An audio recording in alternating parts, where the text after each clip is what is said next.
আমগুৰিত ৰাইজৰ দলৰ যোগদানৰ কাৰ্যসূচী অগপৰ ভাতৃ সংগঠন অসম যুৱ পৰিষদৰ কেইবাজনো জিলা পৰ্যায়ৰ নেতা ৰাইজৰ দলত যোগদান কৰিছে। যোগদান কাৰ্যসূচীৰ অংশগ্ৰহণ ৰাইজৰ দলৰ সভাপতি অখিল গগৈ। ৰাষ্ট্ৰীয় দলৰ পৰিৱৰ্তে আঞ্চলিক শক্তিক শক্তিশালী কৰাৰ আহ্বান অখিল গগৈৰ।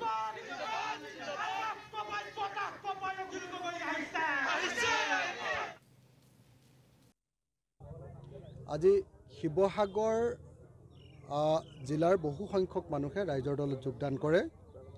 বিশেষভাৱে আজি যোগদান কৰে অসম গণ পৰিষদৰ আমগুৰি বিধানসভা সমষ্টিৰ যুৱ পৰিষদৰ সভাপতি জিতুজ্যোতি লাহন, সহকাৰী সাধাৰণ সম্পাদক সীমান্ত গগৈ, জাকিৰ হুছেইন তেখেতকে ধৰি সৰ্বমুঠ প্ৰায় ৩০০ মান আজি প্ৰতিনিধিয়ে আমাৰ দলত যোগদান কৰে। আজিৰ দিনটোৰ পৰা আচলতে যেতিয়া আমগুৰি বিধানসভা সমষ্টিৰ অসম গণ পৰিষদৰ যুৱ যিটো দল, তেওঁলোকৰ জাতীয় যুৱ শক্তি নহয় জানো, জাতীয় অসম যুৱ পৰিষদৰ আমগুৰি বিধানসভা সমষ্টিৰ গোটেই সমিতিখনে প্ৰায় যোগদান কৰিলে।